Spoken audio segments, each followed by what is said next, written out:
This is a call to order of the second regular meeting for March of 2022 of the Bridgeport Board of Education. Today's date is Monday, March 28th, 2022. The time is noted as being 6:34 p.m. We rise for the Pledge of Allegiance. Pledge allegiance to the flag of the United States of America and to the republic for which it stands, one nation, under God, indivisible, with liberty and justice for all. I'm going to call the roll. Myself, John Weldon, present. Bobby Brown. Present. Joseph Lombard. Sybil Allen. Here. Christine Baptiste Perez. Present. Albert Benahan. Present. Erica Castillo. Present. Michael Macaron. Joseph Zikolovic. We have a quorum.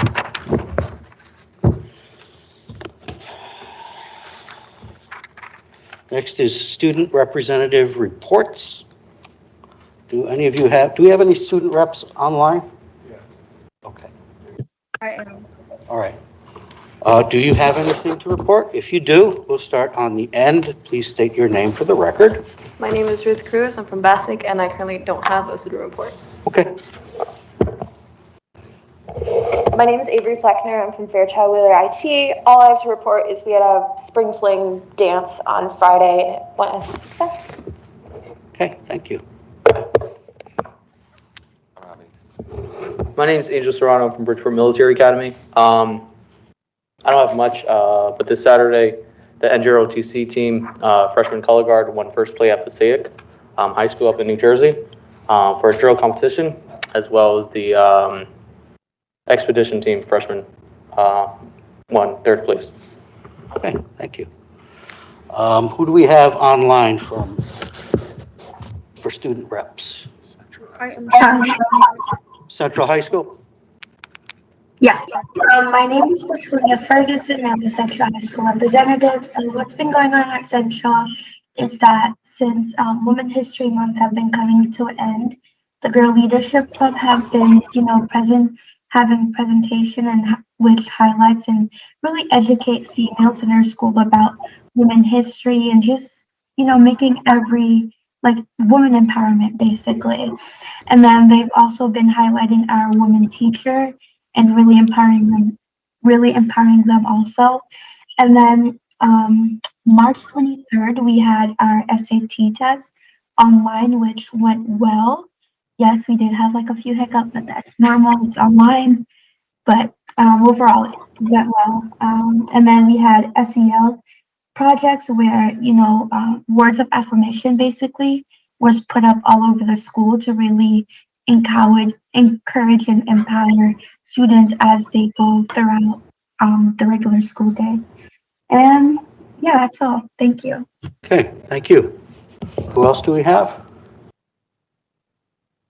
Good evening. I'm Sherming Elliott from Harding High School. Uh-huh. On Do you have Friday, anything? Go ahead. on Friday, March 17th, students participated in a pre-SAT rally, the Students versus Teachers basketball game, where announcements were made to acknowledge seniors who had gotten into schools and the scholarships they were. On Wednesday, March 23rd, a great number of students took the SAT exam.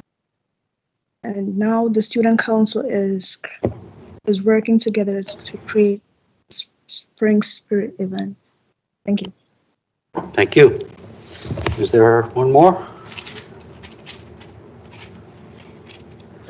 Hi, my name is Daniela Marseille. I'm from Bassick High School, and since Ruth didn't say much, what's been going on at Bassick is that we have our mentors.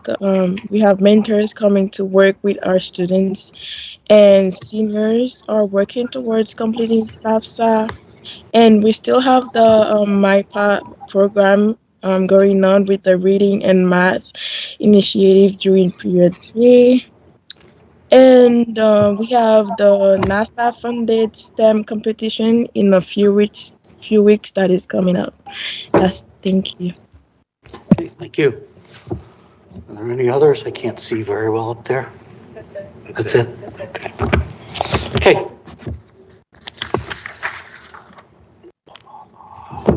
Next on the agenda is public comment. We have 15 speakers this evening. First one being Katie Smuckler. Everyone is allowed 2 minutes. An alarm bell will go off when you've reached your time limit. So go ahead, Ms. Smuckler.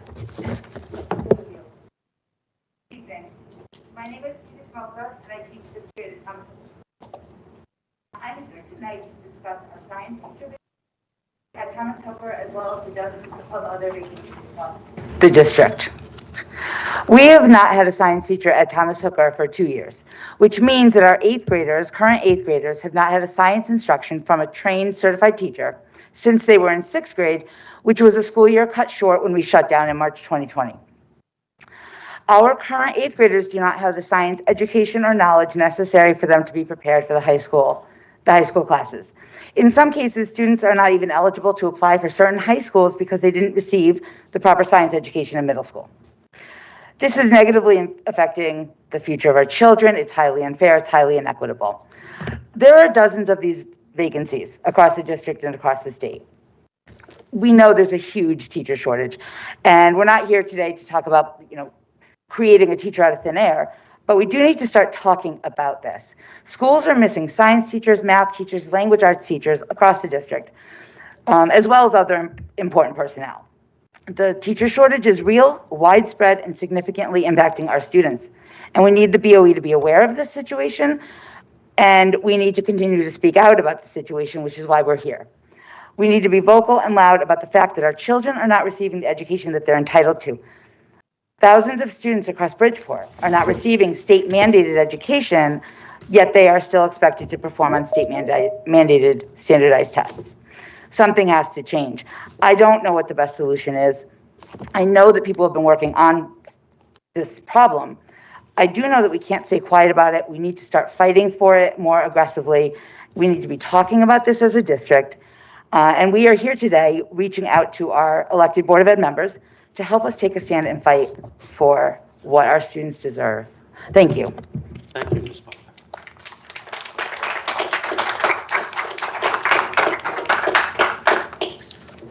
Elena Russell.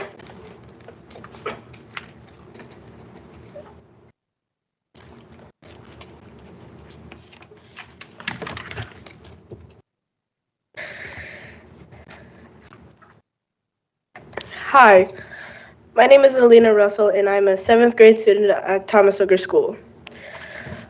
We don't have a science teacher in a school, and this is a problem because students can't get a proper education in science. And I'm wondering, what will happen when I'm in 8th grade?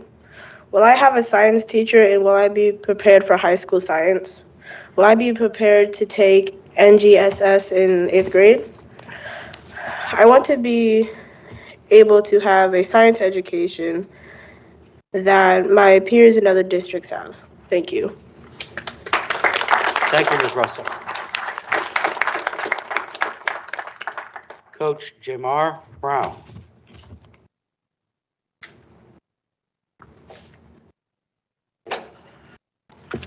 Peace and blessings to you all.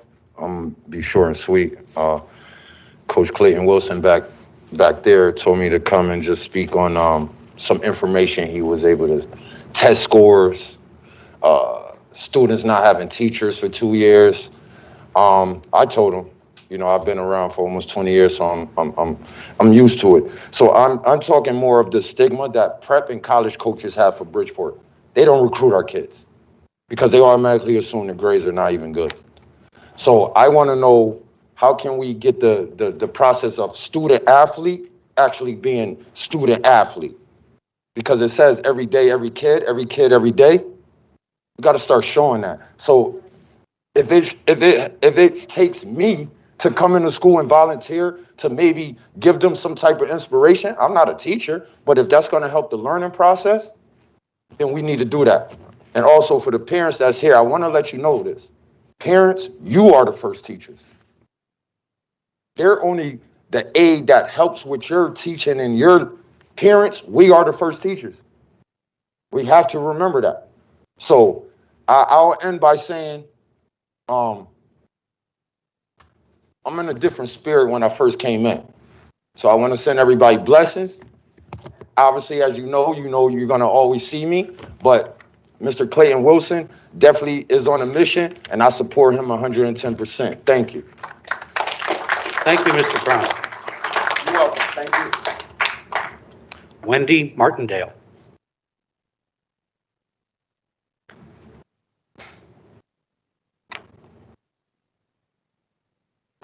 Good evening. I'm a Thomas Hooker parent. My son in 8th grade, and also have one in 6th as well. My concern is him, my 8th grader, approaching high school with no science, how he fare with the other students there that's coming into it with a science background, and how they were fare doing a state test for science. And I forgot my notes, but my main concern is how they fare into their peers with science, and how would they fare in testing in the science department. Because the state testing is very important, and we need a teacher for our kids. And here's my son Amari to speak on his experience about science. My name is Amelia Martindale. I'm in 8th grade in Thomas Hooker School, and currently I'm pretty worried to go to high school. For 2 years, and one of those years, I had a science teacher was cut short due to COVID. I have not had a science teacher in 2 years. Me and my peers are pretty worried to go to high school, like I said before, as science is not elective. It's a core subject we need to learn. We have to have science, but most of us don't even have any basic skills in science at all.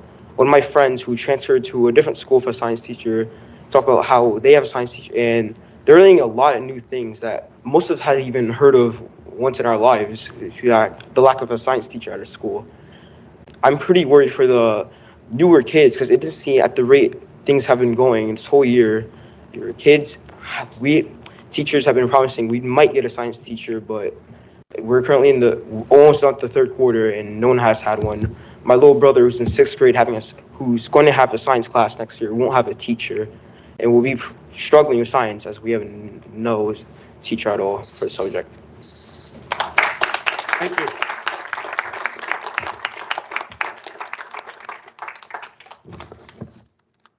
Alexis Moreska.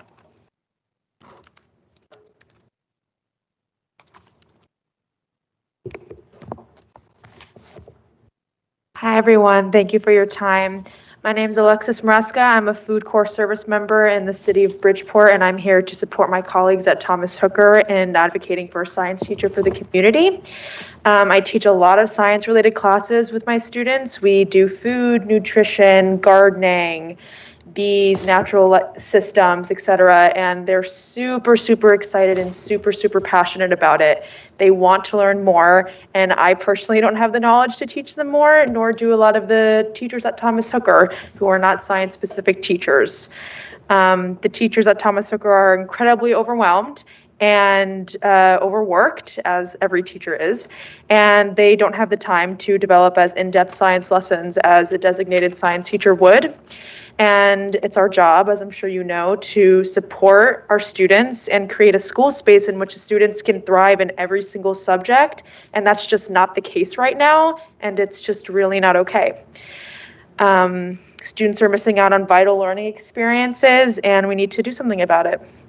Thank you very much for your time. Thank you, Ms. Moreska. Eric Thomas.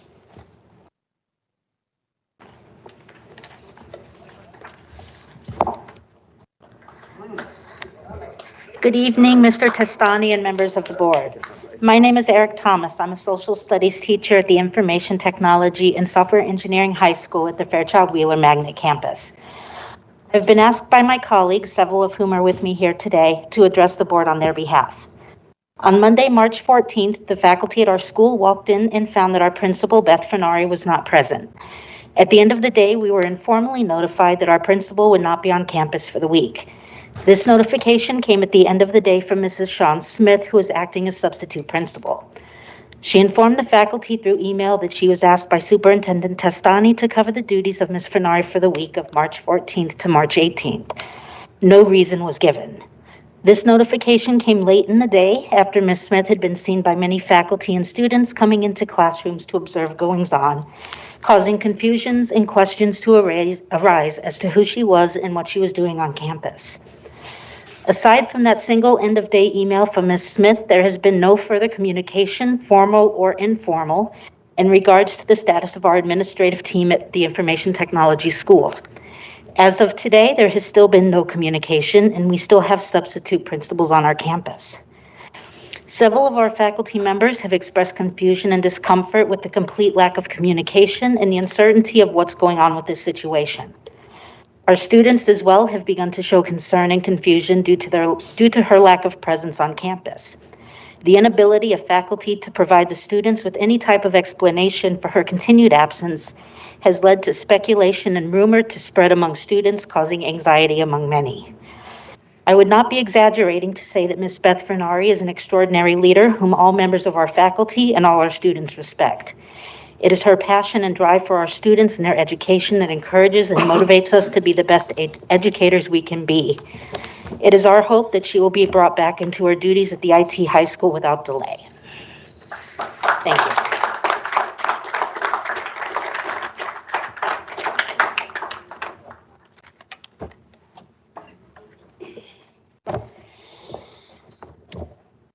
Clayton Wilson.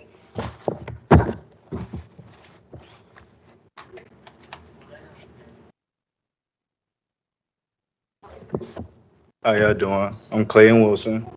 I run a student athlete program here in Bridgeport, Connecticut. As a lot of the parents stated, standardized scores below average, right?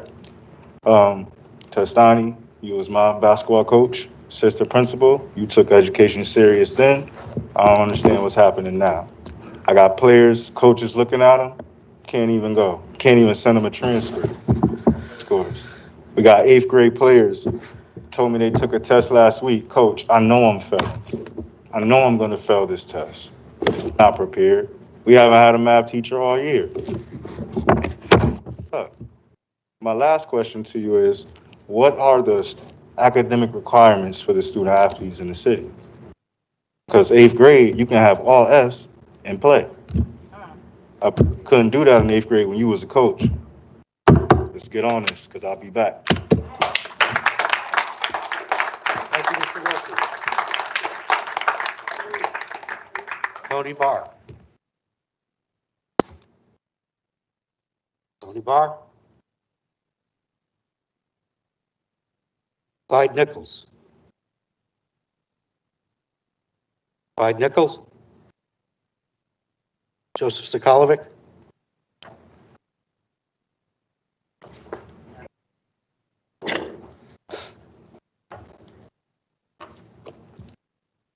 Good evening, ladies and gentlemen. My name is Joseph Zikolovic. I'm a member of the Board of Education, but I'm also a parent and a taxpayer. And on March 21st, 2022, for the first time in 4.5 years, I felt embarrassed to be a board member. And that's saying a lot, given its history. At the Educational Diversity Committee, we had children come before us to advocate for the holiday Eid al-Fitr as a day off from school. They conducted a survey of the 5th to 8th grade in their school and found that Islam was celebrated by 11% of the almost 100 students surveyed, second only to Christianity. They pointed out that their religion is the only one of the 3 major worldwide religions that does not have its high holy day celebrated with a day off. Students gave a very professional fact data laden presentation and not only brought us a problem, but a method and a solution to solve that problem. It seemed to me a no-brainer that the equitable solution would be to bring this to the full board for approval. It seemed the committee had other ideas and some roadblocks were in the path to equity. Members asked students if they surveyed more than their own school and asked to find more data. It should not be up to the students to seek the data, which even the U.S. Census does not collect. We as a district should already have been collecting that data. Inequity for Christians and Jewish religions was that staff members would take off. Okay, I misplaced that. Some of the rationalizations was Christian and Jewish religions, staff members would take off, but for Islam, they would not. Our motto is every kid, every day, not every teacher, every day. We are here for the students, not the teachers. It was suggested that schools allow Muslim students to have the day off while the remainder of the district classrooms ensure that nothing of importance is taught, no tests given. So instead of providing equity to the followers of Islam on a parity with Christian and Judeo religions and giving a day off, it was suggested that all students that suffer from learning loss. I guess it's a minute left.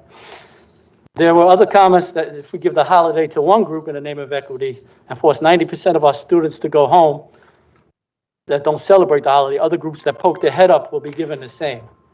Newsflash, the number of students who do not observe Judaism likely surpasses that 90% mark. And so what if other groups demand equity? Other districts observe both Eid and Diwali, but we do not. Finally, the calendar is one of the powers we have jurisdiction and can direct the superintendent to follow our wishes. It would not be inappropriate for us to direct the superintendent to add it to the calendar, and we can make that happen. And one of the most concerning things that was brought up is the definition between equity and equality was brought up to support not everybody being equal. And it was improperly brought up. Equity is for those who do not have, not for those who already have.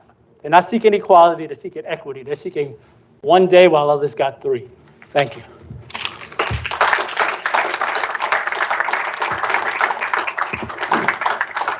Kayla Robinson.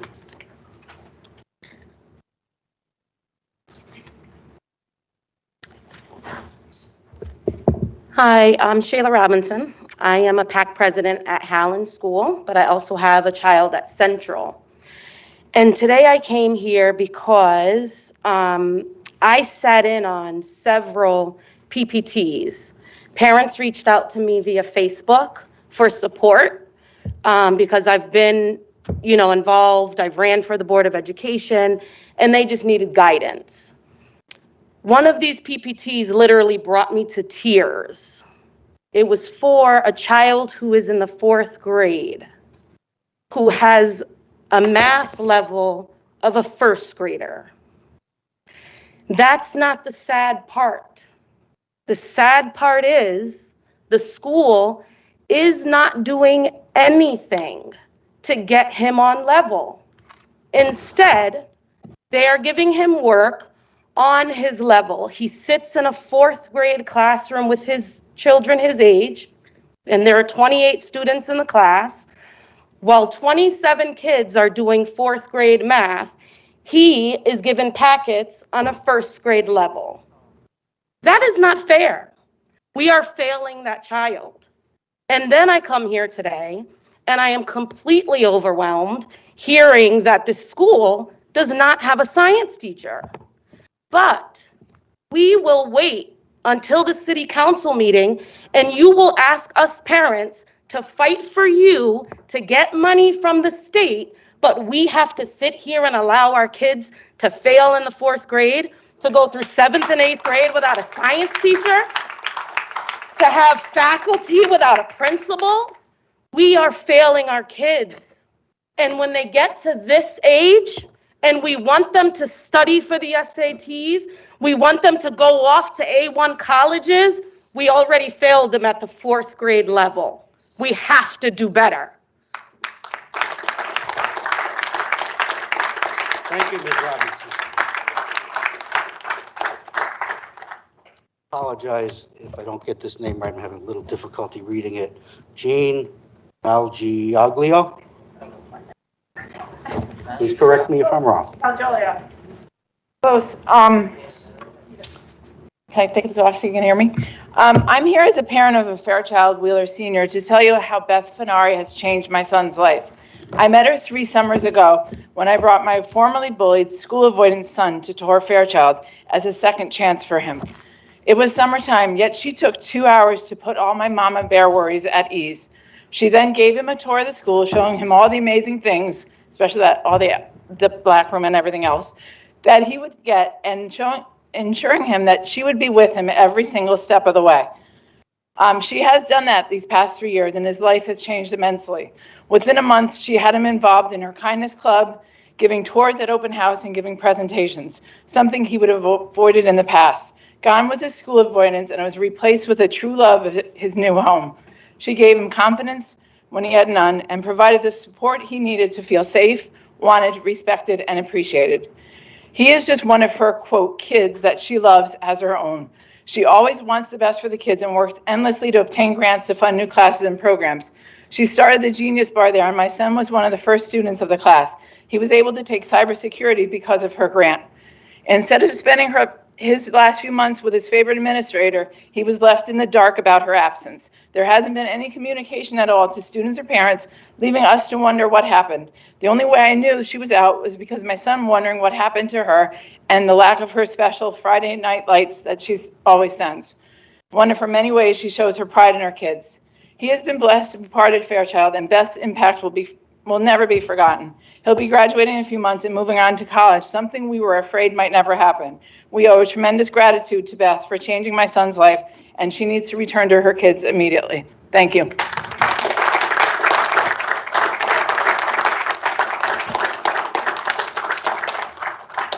Wyatt Bloom.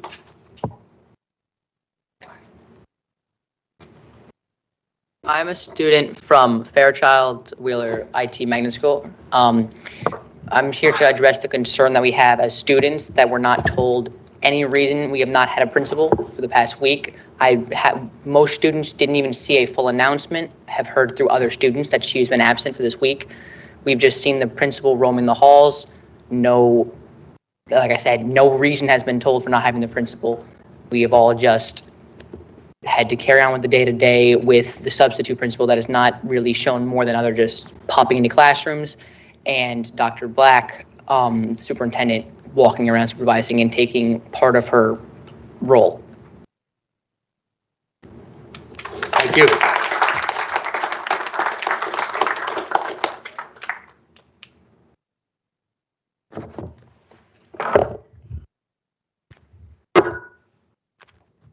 This individual only identified themselves with a nickname, Shooty.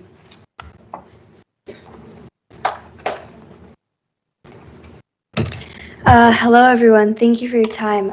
My name is Shooty, and today I'll be talking to you guys about why Islamic holidays should be an official school holiday. I often wonder why we celebrate other religious holidays like Christmas and many other holidays, but not any Islamic holidays. As a Muslim, it makes me feel ignored, left out, and unheard. And it's really hard for me because you have to decide whether or not you want to go to school, because if I don't go to school, I'll have fun and I'll be with my friends and celebrating. But if I do, then I'll be like doing my work and whatnot. But then if I don't, I'll be behind on my schoolwork. So it's really hard for me. And we have like exams and a lot of things now. And I know that we have tests coming up, and it's really, really hard for me. Another reason why Islamic holidays should be an official holiday is because it would increase my peers' curiosity, because I actually have a lot of people coming up to me and they ask me, oh, what's Eid or whatever, and I tell them. So it would increase my peers' curiosity about my religion. And I think that diversity, equity, and inclusion should be something that we should celebrate and embrace for all students. And thank you for listening. Thank you.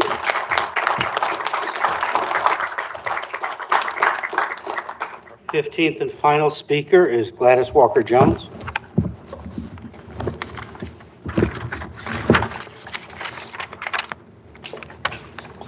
Thank you. I know we're coming to the end of the March month for Women in History, but female Board of Ed elected officials, I want to appeal to you. We need your leadership. We have parents out here as well as staff members who are clamoring for more support. We need your leadership. Chairman Weldon, I want to thank you for responding to the NAACP with regards to the gender equity requests to have women, female elected Board of Ed members cheering at least 3 of the standing committees. At present, there are 0 female Board of Ed members chairing any of the standing committees. That is just unacceptable. So women, we need you to stand up. We voted for you. Many of us have voted for you. You're here now, and we need your leadership. And for the men who are on this board, I want to share a quote from Archbishop Desmond Tutu. It is standing up for the rights of girls and women that we truly measure up as men. So do not take this as a slight, but we need to do something a lot different because it's not working. Thank you. Thank you, Ms. Wecker.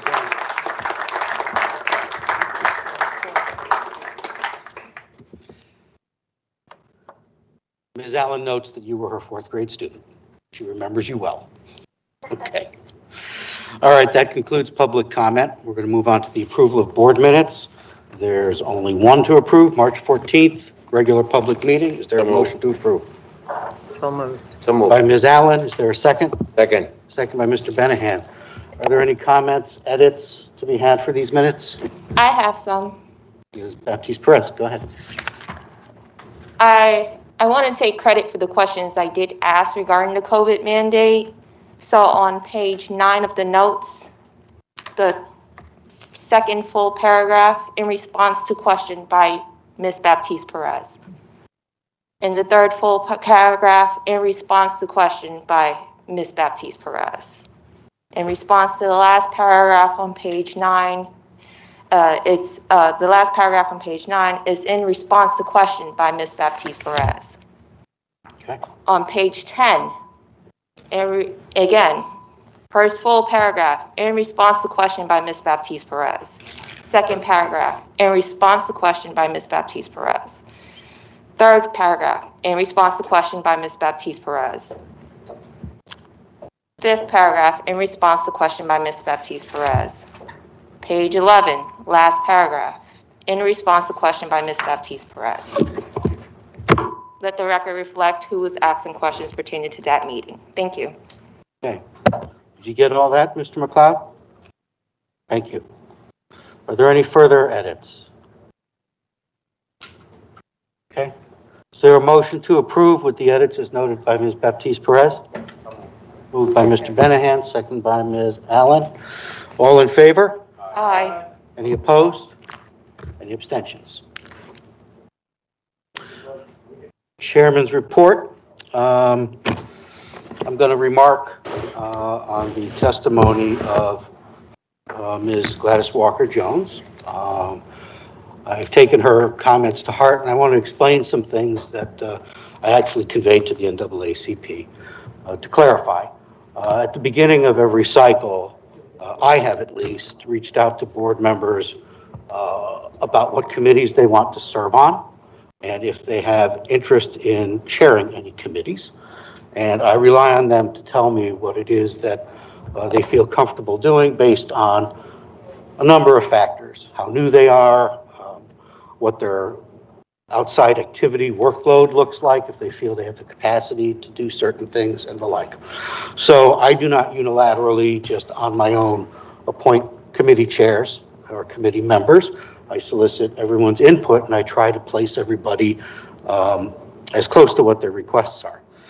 This past cycle, the only woman who indicated she wanted to chair a committee was Ms. Brown.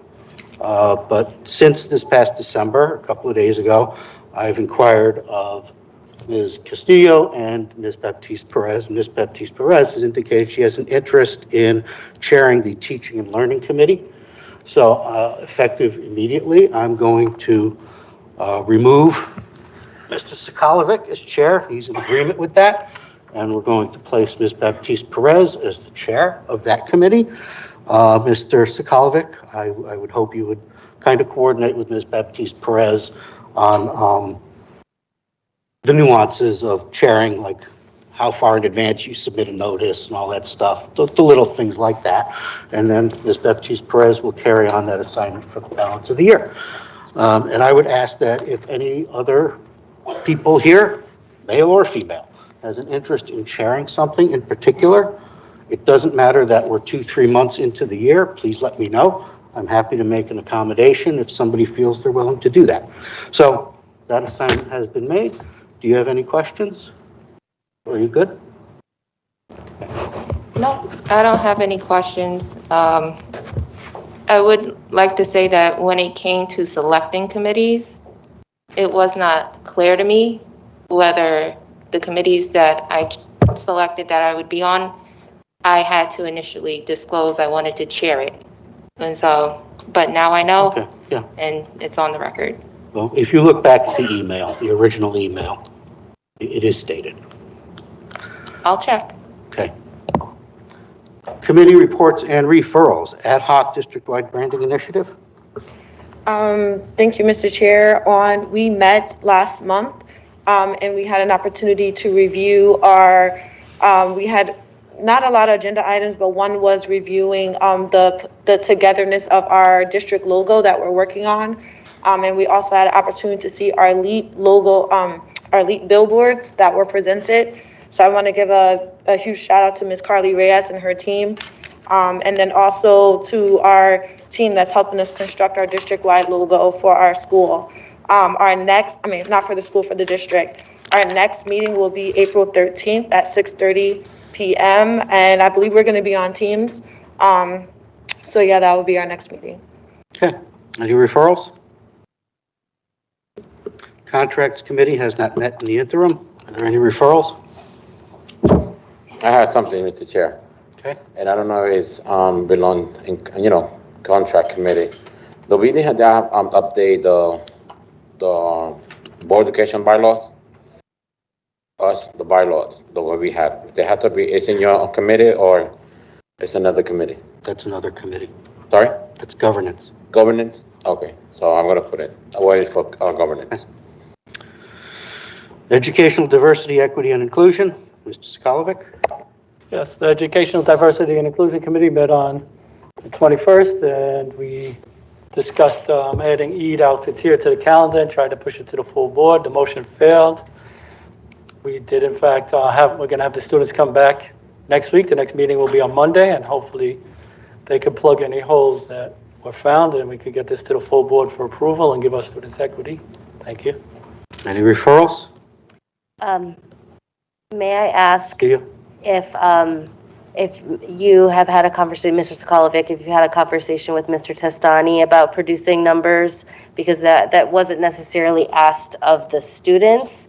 It was asked that the district come back with numbers to support. So I just want to ensure that Mr. Testani has been briefed and that he'll be attending that meeting. Is that correct? Okay. Good. Thank you. Yeah, and I asked them to make sure they get attendance to the committee and the Facilities did not meet in the interim. Are there any referrals for facilities? Yeah, I have something to refer, Mr. Chair. I don't know we talk about this, but I just want to know when we're going to have facility meeting because I'm still waiting for some update of the security. You're supposed to give me an email with a list of the things you want to know. And also, I said last time about Edison Hall School to talk about that, so I just want to be sure. It's still there. Still there, okay. I will mail you. We can only tonight. do so many things in a night, and there were other things we had to get done, but it's still there. We'll pick that up in the next. Because I know we have a long time. We don't meet in facilities. So I don't want to leave everything at the end. That's all. Okay. Finance. Yes, Finance met on March 26th. We had a community information session about the budget and the shortfalls and problems. We did learn a few lessons that we could tighten up for the next meeting, which will be on Thursday, March 31st at 6:30. It's going to be at Blackham School. I hope everybody could come out because a lot of the things I heard here today directly tie back into the budget. We have a hard problem recruiting teachers, the science teachers, because it's a shortage area, and every district is fighting for the teachers. Now, everybody knows me. I'm the biggest pusher for science in the district as a board member. My son loves it, so I'm passionate about it. To hear that one of our schools hasn't had a science teacher in 2 years, it goes directly to funding because everybody's fighting for the same science teachers. And when they can make $20,000 more down the road, it's hard to recruit. So I don't need the parents to come out just during budget season. We need to have parents and everybody contacting our city councilors and elected officials to give us the funding so we can plug that gap before it becomes to a critical junction where we got classrooms that we can't put teachers into. So that's Thursday, Blackham, 6:30 p.m., and there will be 3 more after that, one of which will be online for everybody to watch if they can't make the other ones. Thank you. Okay, any referrals? Governance. Governance did not meet in the interim. Are there any referrals for governance? Yes, I have it, Mr. Chair, like you said, on governance, about the update for the bylaws of the board, board education. We has to be 2 years on the board. We like to see review a few things that have to be updated, have to be changed, stuff like that. I don't know if you want to do, bring it to the committee, special meeting. I don't know, you're the chair of that committee, so I'd like to they get an update, a few things in the bylaws of the board education. Okay, well, the bylaws are a 30-page document, so it will take a while. So we can start with a review of them. And if you have any questions or thoughts about it, we can talk about that. But it's not something that would happen like that. It would involve many meetings and many discussions. So it's not a simple task. But I have a motion, a referral to committee. Referral? A review of the application and enforcement of the student athletic requirements. I looked at I think it's the 5,000 series. It hasn't been updated in over 10 years. Athletic requirements? Yes, the student athletic requirements to participate. I'm not sure if it's necessarily the governance committee, but we should also take a look into enforcement pursuant to public comment that student athletes may be participating in sports that are not meeting the student portion first. I would think that would be more appropriate at students and families because it's a student-focused policy. Oh, no, well, the referral to committee also should take a look at the grades. If our student athletes are performing with a C- average, then probably not going to have a good chance to get into college. So we should probably still discuss the content within it. As far as the enforcement level of it, we could refer that portion to student and families. And what other portion do you want? And the portion of it actually being enforced and implemented in our schools. We had 2 coaches come up and speak stating that the students were failing and still playing sports. So you want to split where these go? Yeah, if based on your suggestion, the application and looking at the policy so we can ensure that our students are actually being prepared for college and just being prepared for school first, they're student athletes, should go to governance. And then I'll just make the referral to students and families looking into the actual enforcement if we have schools that are not enforcing our policies. Hang on.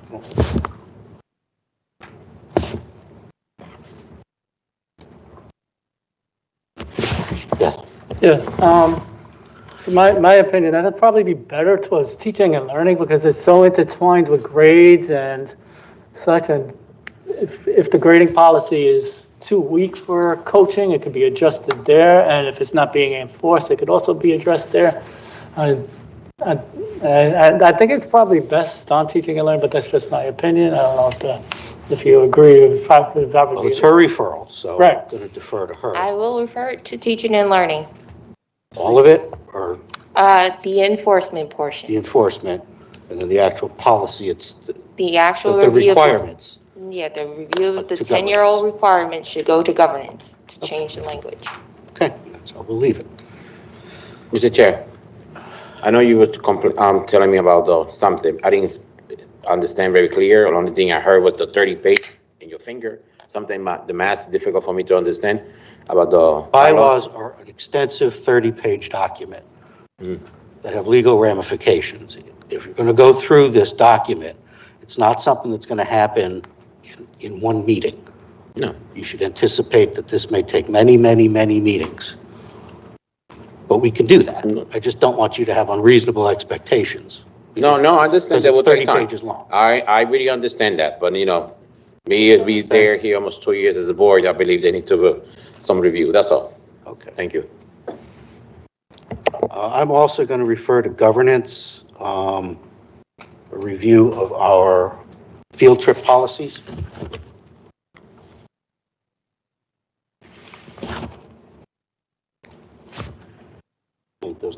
tightened up based on some recent activity. Personnel did not meet in the interim. Are there any referrals for personnel? Students and families? Thank you, Mr. Chair. We meet on March 17. We discussed our discussion forming, me and Mr. Testani talk about it, try to make a committee district parent handbook. We talk about how the PAC leaders are spending the money in PAC PTA, so how to educate and I'm trying to work with them with the vendors. I suggest to my committee to talk about, I know years back we used a Title I book. That's me, Title I book, any PAC and PTA. So they have it for almost exactly 1 year. So every month they know what they do, what kind of workshops, how to spend the money, and who comes as speaker. We took on discussion so many things that our next meet up, and thank you for the 100 girls leading. It was there. They do an amazing presentation. I appreciate that, all the team. Our next meeting is going to be April 20th, 6 p.m. in Central High School at 6 in the library. Thank you. Okay, any referrals? Teaching and learning, Mr. Zikolovic, your final report. Teaching and learning met on Tuesday, March 16th, 2022. We've got one item coming up on the agenda for approval on the district discovery magnet operation plan. And we also reviewed the latest assessment data. And of course, we're down a little from COVID, but we're working through that and hopefully bring our students' performance up to par. We also had a discussion and preliminary exploration of changing school start times. We decided there's a lot of work to do and we should be taking a tiered approach. And I will refer that to the new chair of teaching and learning to continue that approach. And that's all I have. And his meeting date is up to the new chair. Any referrals? Referral to teaching and learning.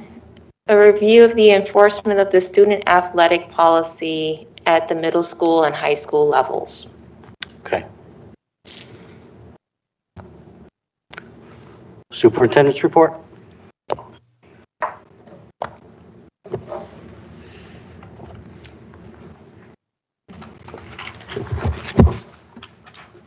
I will address a couple of the items that were just mentioned, but before that, Saturday we had our spring community event. 250 students and families received a number of resources. We had several vendors there. I thank Ms. Bobby Brown for her attendance. I know it was in conflict with the budget forum or the finance committee meeting at Harding, but it was well attended, and we continue to try to do as much as we can throughout the year, whether it's toy drives, coat drives, food drives to support families in need. We are up to 22 home visitors with our LEAP program that are making connections and re-engaging students and families. As a result, the chronic absentee rate last month dropped by almost 5%, and we continue to outperform exponentially our counterparts in other large cities in the state. As we get to April, we have another round of restorative practice training for staff across the district, and there'll also be another diversity, equity, and inclusion session with Dr. Derek Gay in our administration. Also for parents, the SEL survey through Panorama will be going out, so for all parents, please be on the lookout. It's important that that survey is filled out. It gives us important data to make decisions that impact students and throughout the district. We just mentioned middle school basketball playoffs start this weekend, and we will have playoff games at Harding and Central High School. Last Wednesday, we had grade 8 through 11 participated in PSAT, SAT across the district. Students also held college and career awareness activities and celebrations. And to the point that was brought up, let's start by number one. Requirements to play any athletics at the high school are all governed by the CIAC. So it is true, students have to pass 4 classes to be academically eligible to participate in interscholastic sports in the state of Connecticut. We did approximately 10 years ago, a little bit longer. We did try to increase those requirements here in the city of Bridgeport. Believe what we called it 4 core to score. You had to be passing your 4 core academic courses, not just any 4 courses. As we did that, there was pushback from the community and the board that we were unfairly excluding students from participation in athletics. So that was not enforced. But as a former coach, as you heard Clayton Wilson at the middle school and at the high school level, one of the barriers once being recruited and to play in college could be SAT scores, it could be grade point average. There are different levels of participation based on what those deficiencies could be. To say that our students are not receiving opportunities to play in college because of our policy is not, it's in line with the rest of the state, I think is false. I don't know where the basis of that is and where the data to support that is. My fear is if we try to raise the bar too quickly, we will then have student athletes not engaged in school, and we saw what the effects were many years ago. But I do think that we can revisit. We do provide tutoring on Saturdays for student athletes, SAT prep, and other opportunities. Today, for example, at Central High School, we did a first of a program that will provide mentoring and tutoring for student athletes across the district. This is our second such informational event. These folks meet every week to help provide support to student athletes. So we try to put in place all the support possible, but I do think that we need to look at the information that was presented tonight and make sure that it's accurate. Outside of the fact you can be failing courses, yes, you can. CIAC does not require anything more than 4 courses to be passed in the prior marking period before the season. That is the state rule. So I just wanted to make sure that we discussed that. And in terms of the great presentation and speech by one of our young ladies at Park City Magnet, the Islamic holiday will be re-examined for the next school year, because I think it's important that students have spoken in this instance and not adults. And in terms of, I would like to, Ms. Altro Dixon, our HR director, had left, but we have tried high and low searching for a science teacher for Thomas Hooker School for the past 2 years. As Mr. Zikolovic mentioned, it is a shortage area. We've come up empty on several instances. We are looking to provide different incentives for teachers to come to Bridgeport.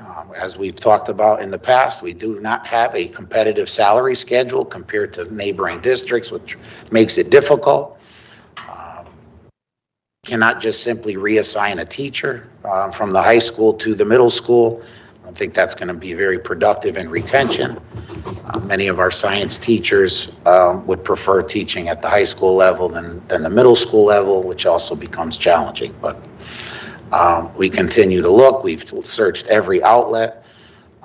We have student teachers in the district, many of which we would like to hire for the position, but are holding out for a high school position. So we'll continue, and we will have a science teacher in place at Thomas Hooker School for next school year, regardless of if we have to reassign someone from another school building and reduce the FTE at that building.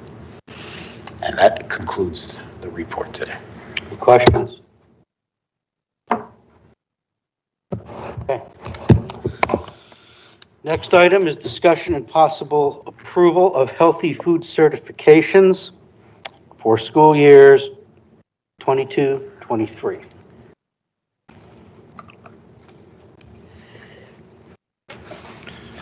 This is Mr. Garrity, Director of Food and Nutrition Services. Thank you. Good evening. This is an annual vote that takes place with the Board of Education as required by state statute, and it pertains to healthy food certification. Healthy food certification centers around the department and the district meeting Connecticut nutrition standards in our a la carte sales in the high schools. And it also pertains to exemptions for the sale of food at sporting events and fundraising events. So the board is required by law to take this annual vote, and this is for the 22-23 school year. And my recommendation, we've been with the healthy food certification for the last 10 years, and there's 3 votes required if we vote yes, and the first vote would be to determine if the district is going to be voting yes to participate in healthy food certification. And as it's required to read into the minutes for this meeting the exact language as outlined in the letter that was submitted. And the approved minutes then get submitted to the state for final approval. So which 3 motions? Because I see 4 here. So the first vote would be whether the board wants to approve healthy food certification for the Bridgeport School District. If the vote is yes, then there's 2 other votes for exemptions. One for food exemptions and the other for beverage exemptions. What's the 4th one? You could just do 1 for food and beverage exemptions. You could combine the food and the beverage vote if you would like to proceed So we in could that do 2 fashion. instead of 3. Yes. Yeah. Okay. Does anyone have any questions for Mr. Garrity? Okay, I will seek a motion. This is the vote to adopt the healthy food option. So the first motion I'm going to seek is that pursuant to Connecticut General Statutes 10-215F, the Board of Education for the City of Bridgeport certifies that all food items offered for sale to students in the schools under its jurisdiction and not exempted from the Connecticut nutrition standards published by the Connecticut State Department of Education will comply with the Connecticut nutrition standards during the period of July 1, 2022 through June 30th, 2023. This certification shall include all food offered for sale to students separately from reimbursable meals at all times and from all sources, including but not limited to school stores, vending machines, school cafeterias, culinary programs, and any fundraising activities on school premises sponsored by the school or non-school organizations and groups. Is there a motion? So move. Moved by Mr. Benahan. Is there a second? Second. Ms. Castillo? Any further discussion or questions? All in favor? Aye. Aye. Opposed? Okay. We'll go with the combined motion for the exemptions. I'll seek a motion that the Board of Education, the City of Bridgeport, or governing authority will allow the sale to students of food items that do not meet the Connecticut nutrition standards and beverages not listed in section 10-221Q of the Connecticut General Statutes, provided that the following conditions are met. 1, the sale is in connection with an event occurring after the end of the regular school day or on the weekend. 2, that the sale is at the location of the event. And 3, the food and beverage items are not sold from a vending machine or school store. A quote-unquote event is an occurrence that involves more than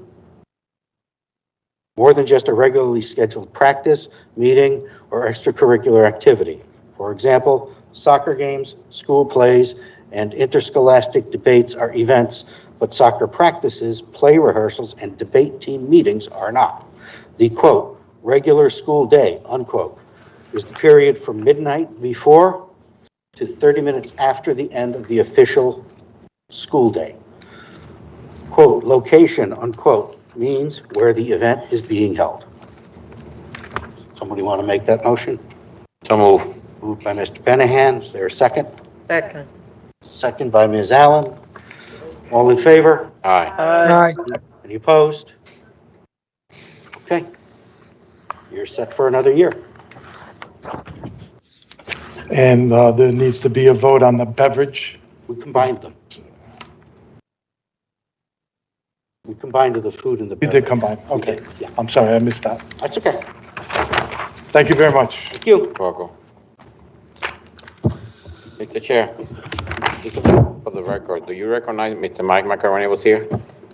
I believe I did, but if I didn't, Mr. I know nobody say that, but he was here for a long time. Here. Yeah. Thank you, Mr. Benahan. Okay. Discussion and possible approval of Discovery Interdistrict Magnet Operation Plan. Who's here for this? Ms. Bella, principal. Ms. Bella.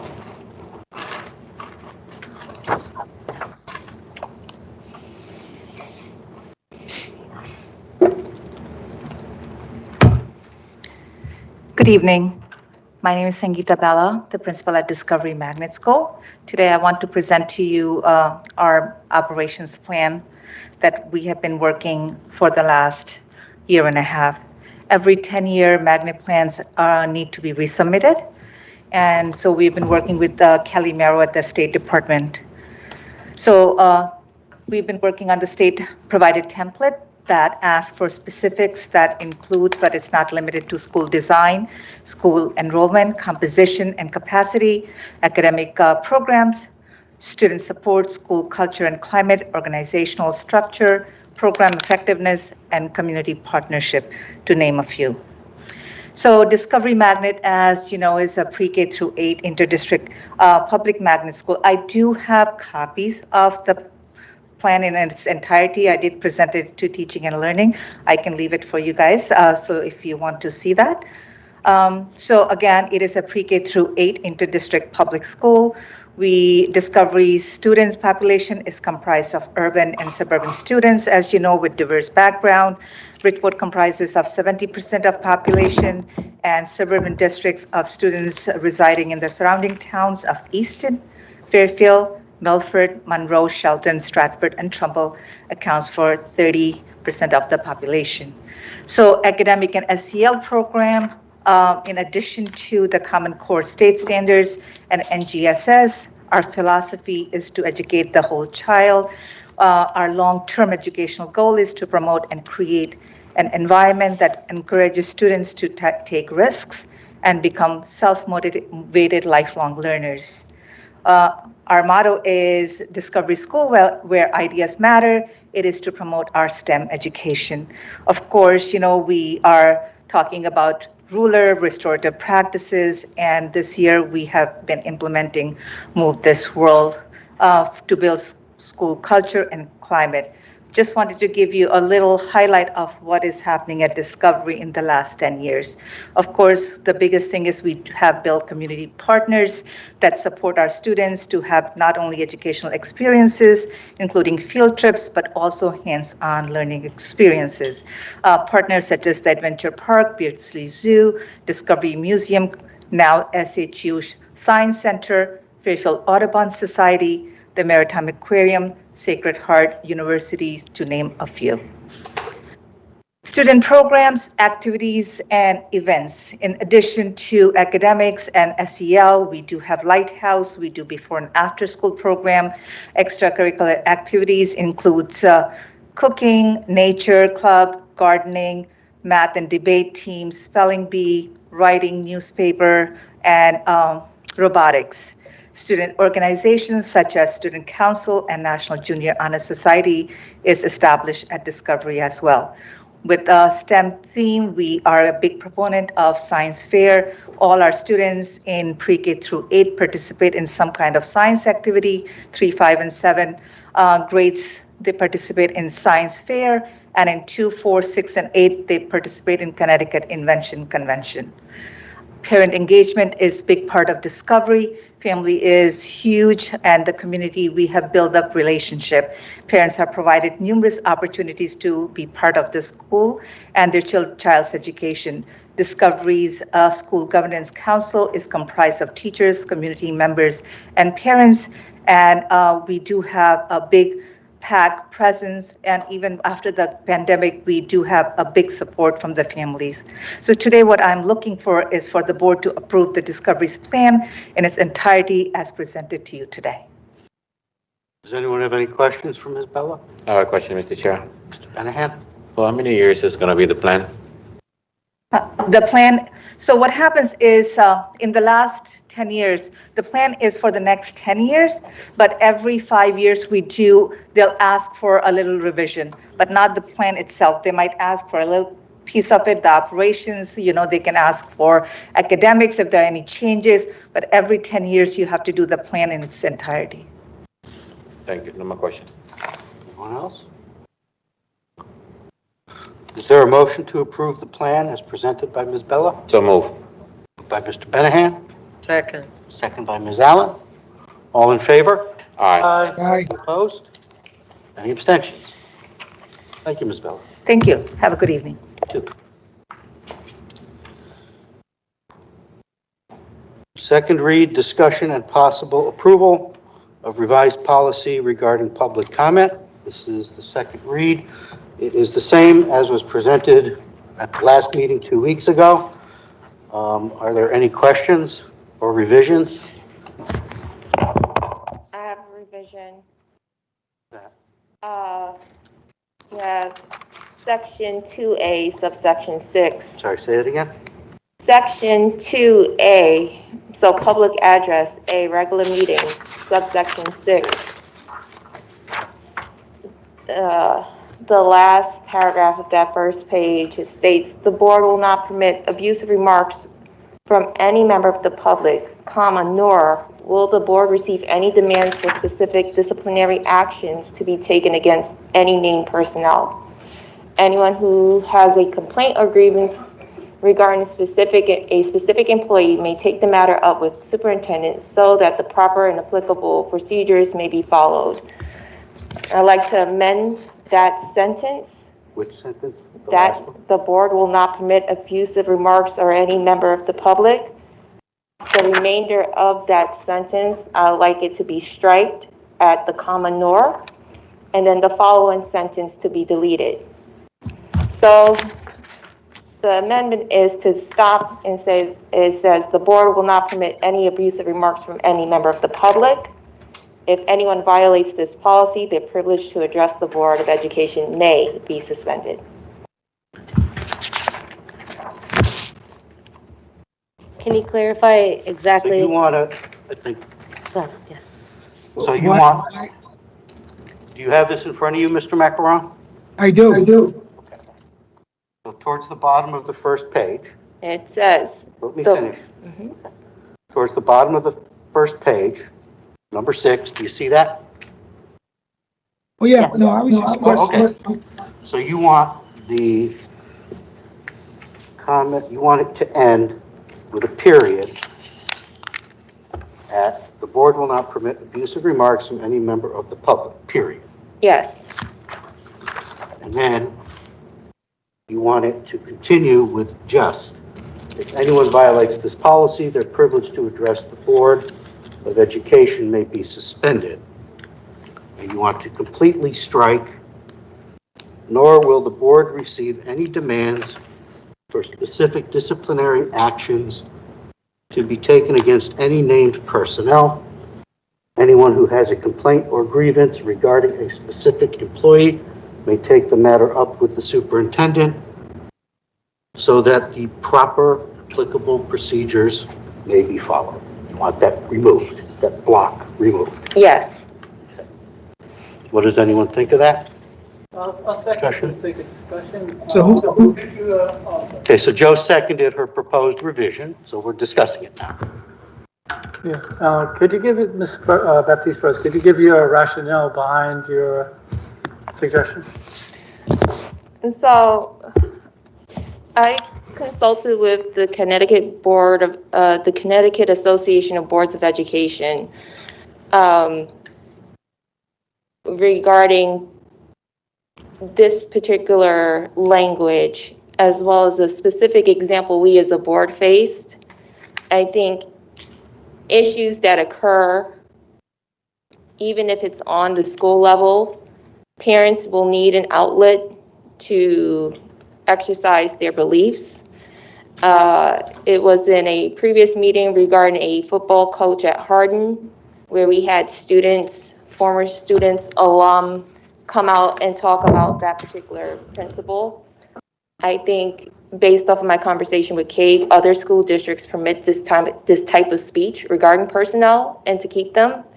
We are obligated, I believe, as a Board of Education to listen to concerns and to be in part investigators looking into what's happening and what impacts our students. I think that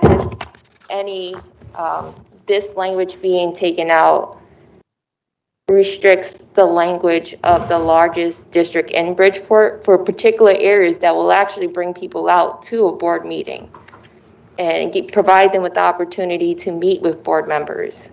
I think we need to have it in a manner that is respectful and non-threatening. We will still have, depending on the content of it, we will still have to refer them, because that's our obligation, to the proper channels. But knowledge of what's happening on the school, even to a local level, we as a board should probably know what's going on. And if we include this type of speech in our bylaws, then we run the risk of reducing speech for our public, and that includes students. And I don't want to restrict the students on how they actually may feel about a particular topic. Absolutely, yeah, I agree mostly, especially when it comes to advocating for a teacher or a staff member who may be facing discipline. But I disagree a bit about calling for terminations and giving us facts and information we may not have, and it may not prove to be true when we later have to go sit down and face an arbitration or face a disciplinary where we in fact have to. Sometimes the decision comes down to us to terminate an employee. And if we have information that's not part of the package that's presented to us, we may have to abstain and absent ourselves from said hearing. And that was some of the discussion was at that level. Was that addressed to Cave on that aspect of taking ourselves out of the mix on that? Here's a thought. Why don't we, because Cave does provide policy services, why don't we give them this and explain to them what we're trying to achieve? And see if they have some alternate language that assuages some of your concerns, but also make sure that we don't get ourselves into the business of receiving demands of you need to fire this person or you need to suspend that person. See if they can come up with something that kind of handles both. We don't have to pass this tonight. We can see what they respond with, and we see what we think with. I have a comment to make. Isn't it the superintendent's responsibility to handle operations, and we as a board are responsible for policy? Okay, so where am I? What would this particular change do for? It would be taking the operations responsibility away from the superintendent. So I think what we're grappling with is that, if somebody has an issue with a school, we want to hear that. And for a lot of people, this is the only forum that they get to voice their concerns about something going on at the school level. And there's nothing wrong with that. But we don't want to cross the line to where people are specifically demanding that a particular action, disciplinary action, be taken against an employee. They can let us know about a problem that's going on, and then we can direct the superintendent to look into that. And if he thinks some disciplinary action is needed, he can handle it accordingly. So I think that's what those are the two pieces that we're talking about. Yeah, I was just going to add, I think asking CABE in conjunction with some of the collective bargaining agreements might be helpful, because there is language in the teachers and in the administrators' contracts that's negotiated with the board. There are specific protections that are afforded when it comes to the public and disparaging remarks and things like that. So you might need to give CABE the excerpts from the contracts as well as the language you're trying to accomplish, so that the two can be married together. That would just be my suggestion. Mr. Zikolovic.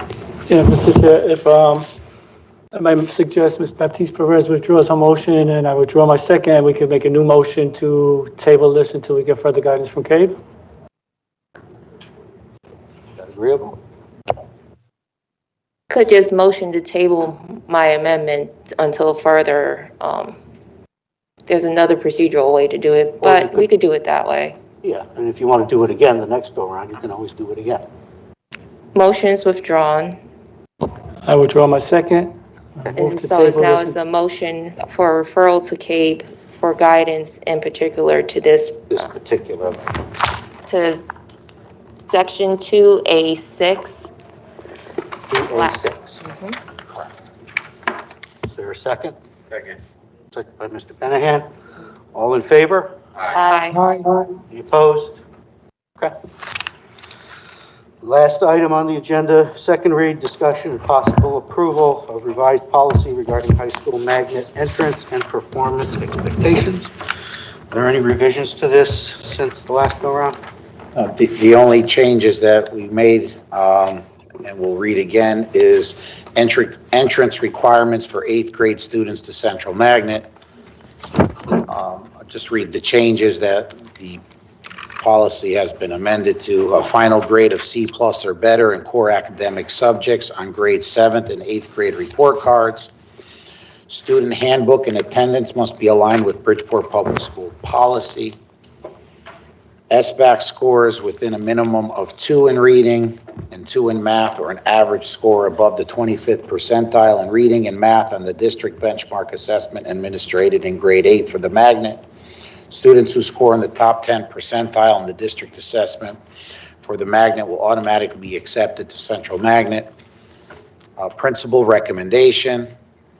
And then please note, all grade 8 students in TAG and in Bridgeport Public School Magnet elementary schools, including classical studies and Geraldine Clater, may automatically enter Central Magnet if they have met the minimum entrance requirements stated above. And then as you drop down, all 9th and 10th grade students must enroll in 4 courses, which include 2 academic courses. They're English, math, science, social studies, and world language, inclusive of 4 credits each of English, math, science, history, and 3 credits of the same world language.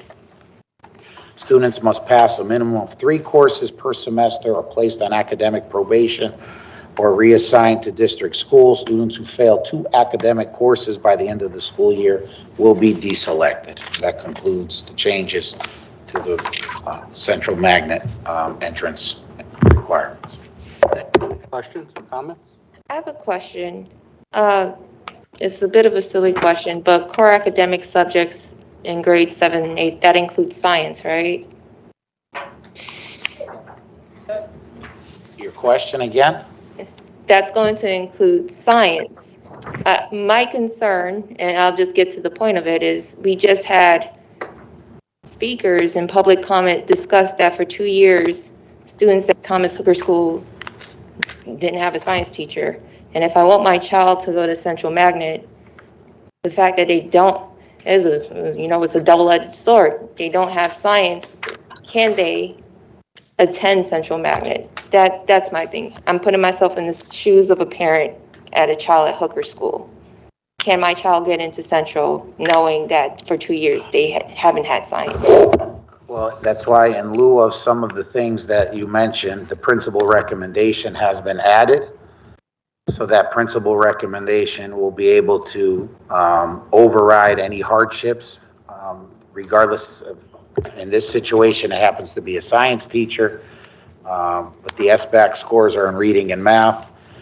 But, you know, if the student experiences trauma in any of their 7th or 8th grade years, that may cause a dip in grades or performance, that principal recommendation will be able to override that. So that's why it was important to have the principal recommendation included when we talk about these things. Simply just grades and test scores do not tell the whole story. Anything else? No, I just want to make sure, that opportunity is available, especially for Hooker School, after hearing that from public comment. Okay. Anyone else? Okay. Is there a motion to approve? Do you have your hand up or are you? Okay. Is there a motion to approve this policy as in its second read version? Motion to approve. Moved by Mr. Benningham. Is there a second? Second. Second by Ms. Allen. All in favor? Aye. Any opposed? Okay, is that a magnet policy? Okay. Is there a motion to adjourn? So moved. Second. Moved by all, seconded by one. All in favor? Aye. Any opposed? Time is noted as